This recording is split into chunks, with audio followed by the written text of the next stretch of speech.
Hello, everyone. Charles Watts here. Welcome to another edition of Inside Arsenal, the final edition of the working week. It is, of course, Friday. The weekend is nearly here, and that means the Premier League is nearly back. The international break is now in our rearview mirror, and we can enjoy the Premier League, well, for about another 4 weeks or so before another international break rolls around and disrupts things once again. Arsenal in action on Sunday, so we've got a little bit more time to wait before Mikel Arteta's men are back in action at Everton on Sunday. Mikel will be speaking a little bit later on ahead of that game, so there's plenty to discuss there. I've got lots of comments and questions from you guys on possible team selections, on plenty of other stuff as well that we'll get through. Good news for Arsenal women on transfer deadline day yesterday, bringing in a big new signing from Australia. We'll have a little bit of discussion about that. But the big news that came yesterday, and really surprising news that came yesterday, was that Vinai Venkatesham, Arsenal CEO, will be stepping down next summer. So he's going to stay in his position until the end of the season, but he will leave after 14 years with the club. Vinai said this was a tough decision, but it's time to pursue another challenge. Now is not the time for goodbyes, as I remain focused until my last day, supporting a seamless transition.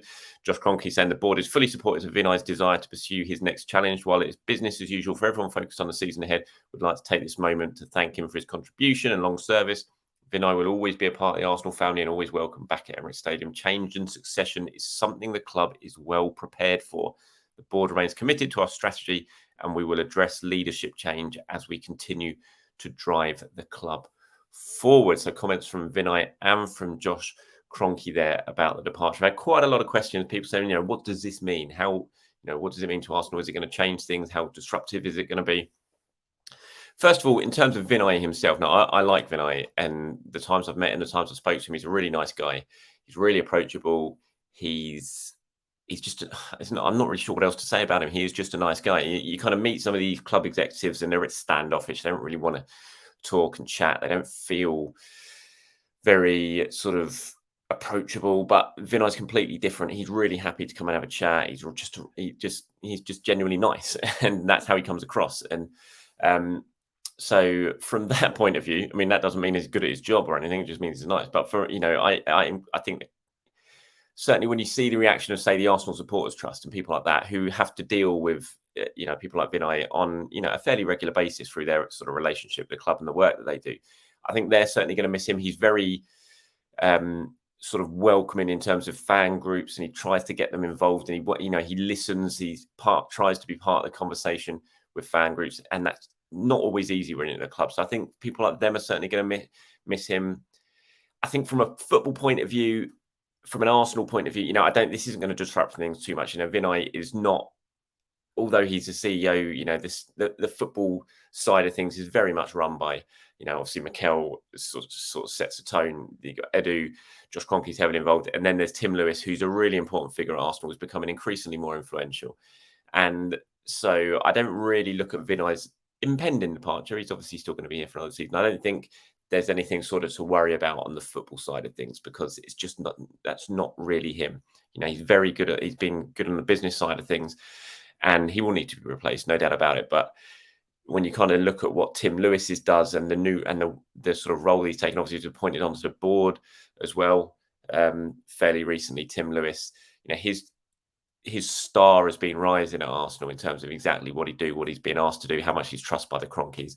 And I think that's going to sort of protect there being too much disruption from Vinai, deciding to go. So on one hand, I think it's a shame, just because I think he's good at what he does, and he's been in the club a long time, and he's a genuine Arsenal fan, and that comes across a lot when you speak to him. And like I said, he's a nice guy. But from a football side of things, I don't think it's going to make too much of a difference, really. I really don't. I don't think it's anything to worry about. And I think Arsenal are just going to continue doing what they do, planning the way they are planning in terms of how they run things football. And when you look at sort of Josh's comments there, I think he's right. Change and succession is something that the club do prepare for, and they will be prepared for. They've got a lot of time to prepare for this as well, because Vinai's going to be here. And I'm sure they'll make a good appointment, and another CEO will come in and sort of continue on the good job that Vinai Venkatesham's done. But for all of you sort of asking me, am I worried? Should we be worried about this? I don't really think you genuinely should. I think Arsenal are losing a good guy, but I don't think they're losing someone whose departure is going to create this sort of power vacuum that is going to end up affecting things on the pitch or anything like that in terms of the way the club is run. Okay, good news for Declan Rice. The FIFA Best Award nominations were released yesterday. I don't know if you've seen this or not, but there's only one English player on that list, and that is Arsenal's Declan Rice.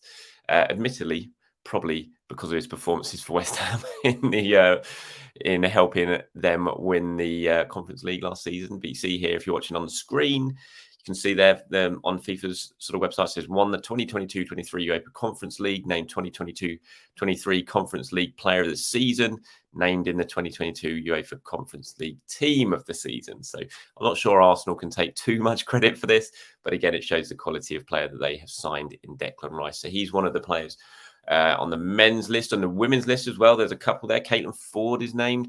Amanda Ilstedt, who's obviously new to the club, she is also named. You can go over to FIFA's website and you can vote to see, vote for your winner on this. So good luck to Declan Rice and the two Arsenal women in their attempts to win that. Mikel Arteta speaking to the press later today, 1:30 p.m. at London Colney. Interesting to see what he says, if he gives any sort of updates on team news or anything like that ahead of the Everton game, how everyone has returned. Are they fit? Hopefully they are. We haven't heard anything in terms of anyone picking up any, problems while on international duty. It feels, fingers crossed, like Arsenal have come through that one unscathed. There was obviously the scare about Gabriel, but looks like he was fine. Be interesting to see when the Brazilians all arrived home and what sort of shape they're in after that long journey that they've had. But Arsenal going to Everton is going to be a really difficult game. We know Arsenal's record at Everton in recent years is terrible. It's not really another word for it. And they're going to need to be at their very best to go up there and win at a ground they haven't won at since 2017, and where, quite frankly, they've been awful at and have been bullied at in recent years. So they're going to need all their top performance. You kind of look, I was looking at Gabriel Jesus' stats. Arsenal did a thing on it, actually. Gabriel Jesus' stats against Everton are absolutely brilliant. And I've been kind of thinking, you probably play Eddie Nketiah, keep Eddie in the side for this one. Hasn't done much wrong, but the closer I'm getting to the kickoff and the more I'm thinking about it, I'm thinking, maybe Gabriel Jesus should be starting this one. And now I've seen those stats and how he gets on. I think he scored 8 goals against Everton, more than any other club he's faced in the Premier League. I think he scored or assisted in 7 games in a row against them as well. He scored 3 goals at Goodison Park. He's got a really, really good record there. And as much as that might seem like a sort of little thing, that actually does, it's quite important. Players like playing against certain clubs. They just feel comfortable and they feel confident. And when you've got a record like that, you'd probably sway towards playing them, I think. So it'll be interesting to see if that does factor into Mikel Arteta's thinking or not. And of course, Gabriel Jesus should be full of confidence after what he did against Manchester United just before the international break. So that's going to be one of the intriguing things for Mikel Arteta to decide upon going into the game at Everton. Who plays up front? Who is the central striker? Is it Eddie? Is it Jesus? Could you play both of them? Could you potentially rest Bukayo Saka if this Achilles problem is a bit of an issue? Play Jesus on the right and have Eddie Nketiah up front. What do you do in defence?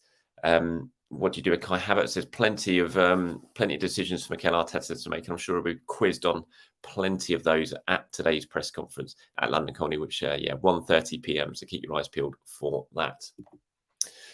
Okay, before I get into some of your questions and comments, good day for Arsenal women yesterday. Just before the transfer deadline, they managed to bring in Cooney-Cross from the Australian international. But so impressive at the World Cup as they got to the semi-final. Big move for them right at the end of the transfer window and bringing her in from Hammarby, and they've made some good moves. When you look at what Arsenal have done so far during the windows, they've made some impressive moves. They've certainly strengthened the squad. There's no doubt about that. Players like Lacoste from Benfica, Alicia Russo coming in as well, Ilstedt coming in. So they've made some big moves. They've certainly shown a lot of intent in the transfer window. They've got the big disappointment of what's happened in the Champions League. But I think you've got to put that, you just got to put it behind them. There's nothing you can do. That's done. It's dusted. There's going to be no Champions League football this year. So it's all about concentrating really on the WSL. And what Arsenal have done in the window, they've shown a lot of intent. And I think they've put together a squad that should really be going toe-to-toe with Chelsea this season and really, really competing. Kyra says, I'm so excited to join this club. Arsenal felt right as soon as I heard about the interest. I'm really looking forward to experiencing the atmosphere at the Emirates in front of a big crowd for the first game of the season. Can't wait to get started and help us achieve something big together. Jonas, obviously very happy at signing such a talented player. She had about sort of 6 months left on her contract, and it looked like she was going to be heading off on a free probably at the end of her contract with Hammarby. Chelsea and Manchester United both believed to be sort of looking at her, but Arsenal went in, showed a lot of intent, whacked some money down on the table at 175 grand, could rise to about $250,000 as well, and just basically just got in front of Chelsea at Man United and got the deal done. So it's a powerful move from Arsenal, and Jonas very, very happy. He says, Kyra is one of the best young players in world football. We are delighted to have brought her to Arsenal. Her passing ability and explosiveness allow her to affect games in a way you rarely see for such a young player. So we firmly believe she'll be an excellent addition to our midfield now and in the future. So Arsenal's manager there, Jonas Eideveld, understandably very, very happy at the business they have done right before the end of the transfer window. Okay, let's move on to some of your questions and comments now. There's one here from Sbag6962 who says, would love to see Tomi start the Everton, especially after his performance for Japan. I was talking about this yesterday, saying I wouldn't be at all surprised if we did see Tomi line up there. I'd still probably go for Zinchenko in my predicted 11, but it wouldn't surprise me to see Tomi featuring in this game because of his really, really strong aerial ability against Everton. And I thought if you're watching this on YouTube, you can see below I've put in a quote from Tomiyasu speaking after the Japan game, which I thought was really interesting. It's not the first time we've seen this from Tomi. He really does sort of beat down on himself about performances. He said there's a few times he does it. He's never really happy with himself in terms of performances, and that could affect his confidence. He's saying here, he said, I had to convince myself, or rather, I needed to give myself confidence. In that sense, I felt like I needed to regain my confidence. I wondered if it had become a problem. At Arsenal, it's different. So if you ask me if I can just do it at Arsenal, that's a different story. At Arsenal, I need to do my best to secure a spot in my squad. And then he talked about his performances in the 2 Japan games. He said, but I've gained a lot of confidence from the way I played in these 2 international matches. My days at Arsenal are really demanding. If you ask me if I'm going to regain my confidence completely, I can't say 100% yes. I really feel like I'm doing well at Arsenal. I just need to be confident when I'm there. Of course, there were times I've lost confidence. Honestly, I've thought about a lot of things. And he says it a lot in interviews, Tom. He said it to me. He said it to a lot of people. I remember Sam Dean, good friend of the channel, obviously works for Daily Telegraph. He interviewed him at the World Cup, and it was after a really strong performance from Tomi for Japan at the World Cup, and yet he interviewed him in the mix zone, and Tomi was so down on himself, and he seems to do it an awful lot. He really analyzes himself harshly, I think, and that can impact his confidence. I thought those are really interesting quotes because he played so well for Japan during the 2 international fixtures. You go back to that, the win they got in Germany, how he played in that game. And you think he'd be absolutely sort of buzzing ahead of the Everton game, but you sort of look at those comments and you think, he's just got to have a little bit more self-confidence about him because he's such a good player and he can make such a big impact. There's one here from Andrew. He says, hi, Charles. I think if Juventus come in for Partey in January, do you think we could do a deal with Vlahovic? As there are rumours we may go back in for him. It gives us a different type of striker and cover that we need. Partey is still having injury issues and one of our senior players, so it makes sense if it could be done. Even if we don't get someone else in, we have Jorginho, who's not let us down. And the way Arteta is playing Rice and Havertz, would Partey get the games? I'm not up for that, I have to say. I don't want to even entertain the prospects of letting Thomas Partey go in January. Even with a sweetener of Vlahovic coming in, who obviously Arsenal have been linked with before. Again, I've said it a few times. It was never one that I was told was really, there was loads of substance in, despite the strength of some of the reports coming from Italy at the time. I said yesterday, Arsenal next big signing I expect will probably be a striker to give them that sort of more physical option up front. Whether they go for Vlahovic remains to be seen. But for me, no, certainly not in January. I wouldn't really want to entertain that swap deal. You're bringing in a player who would need time to adjust to a new club anyway in the middle of a season, which is never ideal. And you'd be getting rid of a player who, yes, he's got his injury problems, but when he's fit, it's just so important. And yeah, I wouldn't want to be entertaining that for me. No, I think keep him till the summer. And then if something really sort of big comes in for him in the summer when he's only got a year left on his deal and he's nearly 31, then you entertain it. But if Arsenal want to do anything this season, if they want to go deep into the Premier League, if they want to really have a good go at the Champions League, Thomas Partey needs to be a part of that squad, in my opinion. Here's one from Gary Gorman 4438. He says, "Hi Charles, why do you think we are so vulnerable to the counter attack this year? We were superb at winning the ball back in the final third last year, but not this year. We conceded twice, Rashford and Awoniyi on the break already this season. Are we missing Xhaka? Is our midfield still finding its feet? Is our formation different?" Love to hear your thoughts. Well, the formation is definitely different. There's no doubt about that.